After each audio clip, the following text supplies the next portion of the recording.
T'as des amis ou t'as des gens. Tu sais ces gens que t'aimes bien, qui t'aiment bien, plus que des connaissances, mais rien qu'en apparence. Qui ne t'aiment pas assez pour se bouger, pas assez pour répondre à un message un peu long, pas assez pour couper les ponts pour de bon. Ils sont pas méchants, ils sont pas toxiques. Là quand t'es visible, absent quand t'es flou, parfaitement prévisible. Ils vont te demander comment tu vas après avoir vu une de tes stories.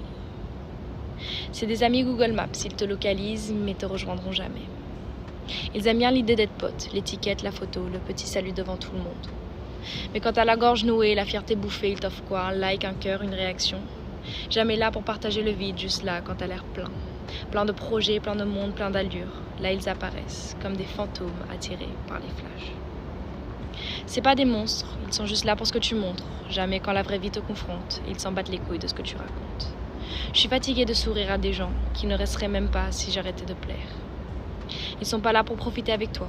Ils veulent juste être vus en train de sourire à côté, comme si ton rayonnement pouvait les éclairer. C'est les amis devant les gens, ceux qui crient ton prénom dans la foule mais qui le murmurent jamais dans la solitude. Tu les croises, tu souris, tu parles avec eux 2 minutes et demie et de l'extérieur, c'est trop beau, on dirait de meilleurs amis. Mais à l'intérieur, t'as juste envie de leur dire « Je sais que t'en as rien à foutre, va jouer au théâtre ailleurs. » Mais au fond, ils sont gentils, même s'ils manquent de couleur. Alors ouais, les faux amis, c'est pas toujours des traîtres, c'est parfois juste des figurants qui veulent leur moment à l'écran. L'homme qu'on fabrique. Je suis pas un mec, mais j'ose même pas imaginer ce que ça fait de se lever chaque matin et devoir mériter un titre qu'on m'a imposé. On leur a filé un rôle avant même qu'ils sachent marcher. Un homme ça pleure pas, un homme ça gère, un homme ça s'énerve pas, sauf si c'est pour mettre un autre mec à terre. On te colle une étiquette de féminin, comme une insulte, comme si le respect, la douceur, la peur, c'était des virus portés que par les femmes.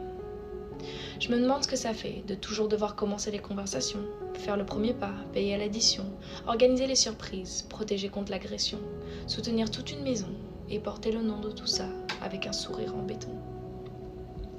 Les hommes, on leur a appris à crier dans les vestiaires parce qu'on leur a jamais appris à parler.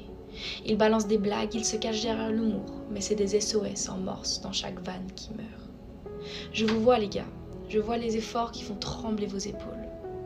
La virilité, c'est pas un uniforme, c'est un déguisement qu'on leur a foutu à la naissance, taille unique sans notice.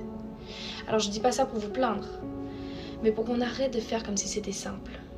Être un homme, c'est pas un privilège quand personne t'apprend à être toi-même sans décevoir le monde entier. Il faut pas être trop gentil, ça c'est pour les faibles, pas trop méchant, pas trop ennuyant. Un bad boy parce que ça les meufs elles kiffent. Jaloux, mais pas envahissant. Un peu possessif, sinon elles diront « Tu t'en fous de moi ou quoi ?» Il faut être fort, mais pas froid, viril, mais doux.